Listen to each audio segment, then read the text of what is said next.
Kalau kita laporannya pasal 374, Mbak, penggelapan dengan jabatan. Untuk hukumannya berapa lama, Bang, kalau untuk pasal tersebut, Bang? Ancaman hukumannya 5 tahun ya, maksimal 5 tahun.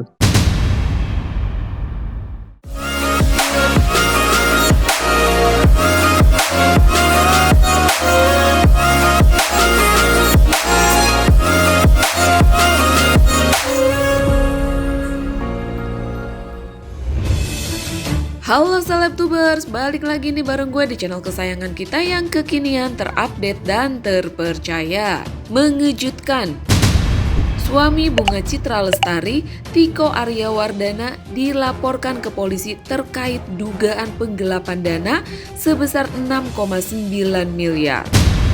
Laporan ini diajukan mantan istri Tiko, Ariana Wanarto, atau yang berinisial AW, ke Polres Metro Jakarta Selatan. Kuasa hukum AW, Leo Siregar, mengungkapkan laporan tersebut sudah dilayangkan ke polisi sejak tahun 2022, di mana ada dugaan penggelapan terkait dengan jabatan. Jadi memang laporan ini sudah dilaporkan oleh klien kami pada tahun 2022, di mana ada dugaan terkait dengan penggelapan dengan jabatan. Sebelumnya TA itu berbisnis bareng buat usaha bersama AW. Kami dari Polres Metro Jakarta Selatan benar menerima laporan tentang adanya peristiwa dugaan tindak pidana penggelapan, di mana dalam hal ini sebagai terlapor saudara inisial T yang bekerja pada saat itu, yang bersangkutan bekerja di salah satu perusahaan mantan istrinya inisial AW. Jadi sejauh ini untuk prosesnya pada saat ini sudah masuk proses penyidikan, di mana berdasarkan 2 alat bukti yang sah, kami tingkatkan dari proses penyelidikan ke proses penyidikan.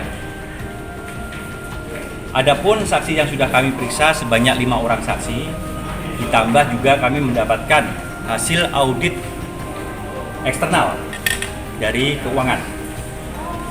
Mungkin itu aja yang kami sampaikan. Untuk prosesnya masih berjalan. Laporannya udah lama ini, di tahun 2022, tanggal 23 Juli tahun 2022. Dugaan kejadiannya kapan, Pak? Kejadiannya sebelum tanggal 22 ini. Terhadap terlapor udah ada mungkin pemanggilan, Pak? Sudah, yang bersangkutan sudah menghadiri. Jadi pada saat proses penyelidikan sudah kami wawancara, kami klarifikasi. Selanjutnya nanti kami di dalam proses penyidikan ini kami akan panggil juga yang bersangkutan. Leo pun menceritakan kasus ini bermula saat kliennya dan Tiko mendirikan perusahaan yang bergerak di bidang makanan dan minuman pada tahun 2015. TA berperan sebagai direktur operasional dan AW sebagai komisaris, yang mana kala itu TA dan AW masih berstatus suami istri. Ketika pada tahun 2019, TA memberikan informasi bahwa bisnis tersebut tutup dengan memberikan laporan keuangan yang tidak lengkap. Setelah dilakukan audit, pihak AW menemukan ketidaksesuaian dan dugaan penggelapan dana yang dilakukan TA. Laporan berkaitan dengan dugaan penggelapan dengan jabatan yang kami laporkan adalah saudara TA berkaitan dengan adanya awalnya bisnis antara TA dengan AW. Mereka membuat bisnis bersama di bidang F&B. Nah, di tahun 2016 tersebut mereka berbisnis bersama, posisinya TA itu yang melakukan operasional dan AW adalah sebagai pihak komisaris. Nah, di 2019 TA akhirnya memberikan informasi kepada AW bahwa bisnis tersebut tutup. Nah, namun kan biasanya kalau perusahaan itu ada yang namanya profit and loss, laporan keuangan gitu loh. Nah, jadi si TA ini memberikan laporan kepada AW tidak lengkap atas laporan tersebut. Nah, kami melihat bahwa ada perbedaan atau adanya yang tidak kesesuaian antara laporan tersebut. Nah, akhirnya dari pihak klien kami, AW, melakukan audit eksternal. Nah, berkaitan dengan audit tersebut ada temuan-temuan yang kita bisa lihat waktu itu saat diberitahukan kepada auditor bahwa ada dugaan yang harus diberikan pertanggungjawaban. Nah, itu yang sekarang ini kita sedang proses di Polres Jakarta Selatan. Begitu teman-teman. Saat operasional aja teman-teman. Jadi 2016 itu sampai 2019. Kan harusnya kan perusahaan itu ada yang namanya kan laporan pertanggungjawaban. Saat itu saudara TA sebagai direktur gitu loh, memberikan laporan yang mana menurut kami bahwa laporan tersebut itu tidak lengkap. Laporan tersebut tidak lengkap, akhirnya makanya kami melakukan audit seperti itu.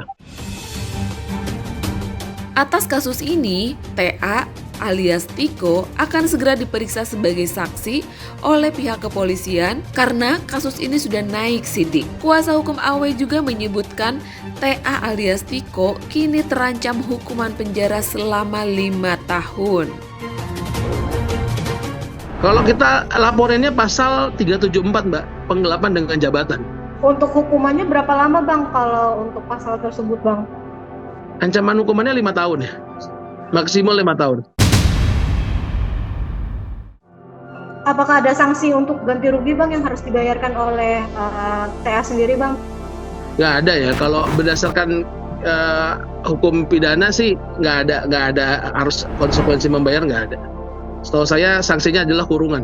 Perusahaan yang dibentuk secara keluarga.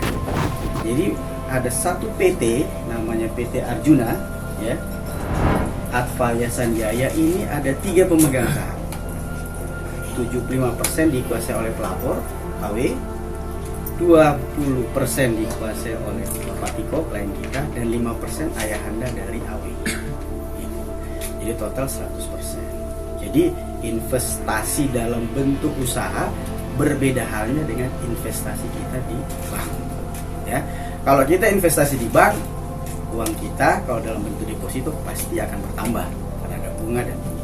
Tapi kalau dalam bentuk usaha, ya tentu tergerus dengan biaya sewa, tergerus dengan biaya karyawan, supplier, apalagi bisnisnya ini dibuka dengan sistem kekeluargaan dan sifatnya pelaporannya itu ya dulu kan masih suami istri ya, jadi cenderung diselesaikan, dibicarakan di rumah, dinner sambil jalan, dan itu semua terkonfirmasi baik lisan maupun tertulis. Kalau yang bersangkutan menjabat sebagai komisaris, seharusnya kalau terjadi permasalahan terhadap perusahaan tersebut, sebagai komisaris nih, saya harus menanyakan kepada direksi, dalam hal ini Tiko, walaupun suaminya pada saat itu, bagaimana perusahaan, lancar atau tidak, rugi atau tidak. Jangan hanya mau untung nggak mau rugi nih, ya kan? Kalau dia menjalankan posisinya dalam motivasi laporan polisi di Polres sebagai komisaris, kita bertanya, Anda sebagai komisaris pada saat itu sudah menjalankan fungsi sebagai komisaris atau tidak? Sudah pernah meminta pertanggungjawaban atau menanyakan perihal laporan hari ini ke polisi bahwa perusahaan rugi, ada penggelapan? Gak pernah ada proses-proses seperti itu. Kalau motivasinya dia melaporkan sebagai pemegang saham, karena dia pemegang saham, apakah pernah Anda meminta pertanggungjawaban direksi, dalam hal ini klien kita, dalam rapat umum pemegang saham? Itu perlu, karena kita membuat satu PT. Undang-undang PT jelas, kalau ada hal-hal tertentu, organ tertingginya adalah rapat umum pemegang saham. Ini sama sekali tidak pernah dilakukan. Tiba-tiba ujuk-ujuk ada laporan polisi. Ada lagi yang ketiga, menurut dugaan kita ini, motivasinya mungkin ya persoalan rumah tangga yang belum tuntas, ya. Harusnya kan bisa selesai sebelum bercerai, ya. Tapi tidak selesai, ya. Saya bisa mengatakan dugaannya ini ya, tanda kutip ya, gagal move on lah ya. Ya orang melihat pilihan Mas Tiko sudah bahagia dengan pilihannya, terus dibombardir dengan pemberitaan seperti ini 2 tahun setelah laporan polisi. Ini juga kan ya subjektivitas bagi kami, dugaan kami ya, motivasi yang kami jelaskan sebagai pemegang saham tidak kena, sebagai komisaris juga tidak kena. ya mungkin motivasi yang ketiga ini gitu lah, ya kan, persoalan pribadi yang belum tuntas. Oke guys, sekian dulu videonya. Kalau kalian suka boleh di like, di komen, di share, dan di subscribe.